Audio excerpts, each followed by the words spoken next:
The kind of diverse, extensive, and sustainable cities and suburbs that we aspire to through eco-design are expensive.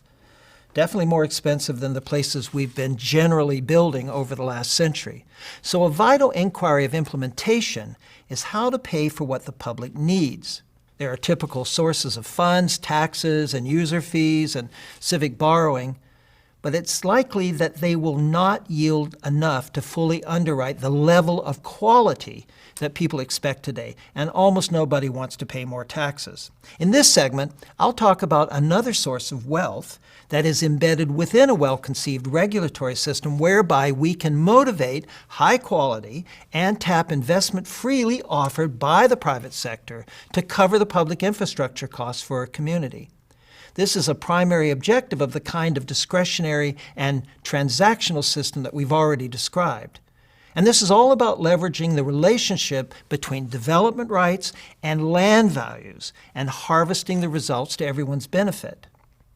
One of the most profound blindnesses in the regulatory regimes that determine the shape and content of most of our cities is the blindness about cause and effect between regulation and land values. Most local government authorities only vaguely understand urban land and development economics. This is partly willful, based on the theory that an ethical government does not concern itself about whether a development makes a profit. But it's also blind. Private development proponents don't want to talk about their finances either, because they don't want their competitors to know how their deals are structured, and because, frankly, they really don't wish the public to know how much money they make. In most places, the role of the regulatory framework in generating and sustaining wealth is simply not recognized or acknowledged, and certainly not quantified or directed. In fact, many planners and politicians have little sense of how significant value shifts can be, what the specific value adjustments are, or who receives those one-time profits. And this needs to be a concern for any local government that does not have enough funding to do what it needs to do for its citizens. A basic truth that underpins what I'm going to tell you about today is that there is a great flow of wealth in play as development happens and cities change. Much more wealth than most people realize, and much more than from many other vehicles of investment. Another basic truth that most people do not seem to perceive is that the value of housing, and all the buildings in fact, is not the sum total of the cost to produce those buildings, except in the most flat markets. The value is based upon what people are prepared to pay. We say what the market will bear. And in popular markets, people are prepared to pay extensively beyond the actual projected real costs. And this creates a pool of wealth that drives the whole industry of development, even though, admittedly, it is a very risky business, and some of this extra wealth covers that risk. So let me take apart the simple economics of development to show you what I mean. And this all starts with the basics of how we value land. So here are the essential facts. To start, I want you to remember several basic definitions. The word pro forma, and especially the words land value lift. A pro forma is simply the formula for a building development. The land value lift is the amount of value that is added to the land when a local government allows more development than was previously allowed or than is typically allowed. And here is that basic development pro forma formula. The value of urban land is determined by the specification of what can be built on the land or what it can be used for, usually as set out in civic zoning.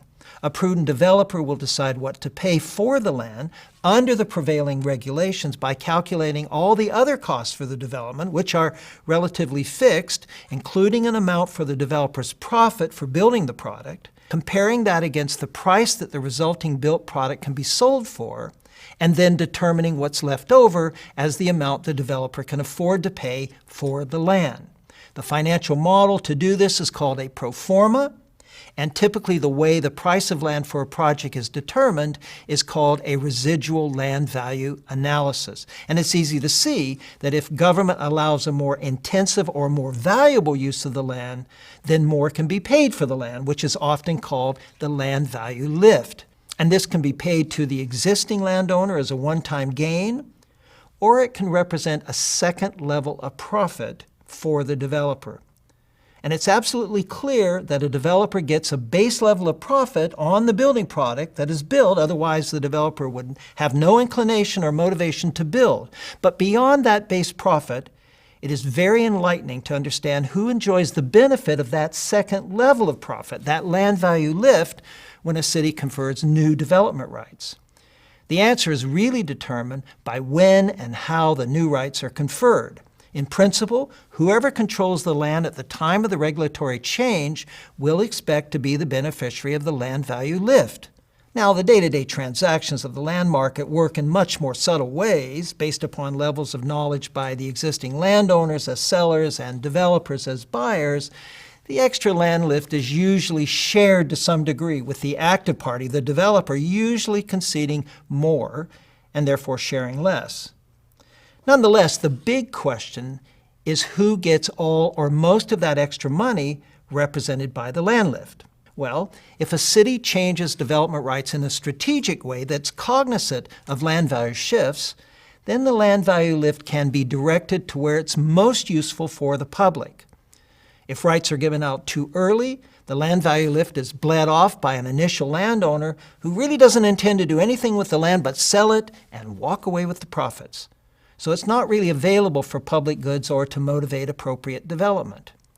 If the new rights are held until the developer is on hand, the land value lift is channeled into the hands of that developer who is actually making change, remembering that it represents a source of money beyond the basic profits. And some of this increased value can then be invested in better performance and public goods without touching the base profits. This can be operationalized through rezoning, actually changing development rights, or even within zoning, where different levels of performance or delivery of public goods are specified in a discretionary framework. And the benefits of working within zoning is that the process is simpler, faster, more transparent, and more directly understandable. Rezonings are usually cumbersome and to some degree unpredictable. In the scenario of development approval within variable rights or discretionary zoning, funding for the public objectives is protected by carefully articulating the calibration between each level of development opportunity with the nature of performance and expectation of public goods investment that comes with that opportunity. And this ensures that there is enough land lift at each level of opportunity to cover the costs of the public expectations, along with enough incentive to motivate the developer to want to take advantage of the higher levels of opportunity. So I hope you can see that this is all about one simple idea: incentive. Benefits to the developer accrue in the form of greater profits if the right thing is done for the public. Benefits for the public are to secure qualities and amenities that otherwise would be left out of our financial reach. Of course, this motivates collaboration because interests are aligned. Again, we find ourselves as advocates for the kind of discretionary and transactional system that can offer options for different levels of performance within a fair and transparent regulatory framework and process. If that opportunity is not open to a community because of how its current as-of-right system is vested, then there are other tools that can also be used to raise money. They may not be as good as this, but they are very useful. And Jonathan will look into these other innovative tools in the next segment.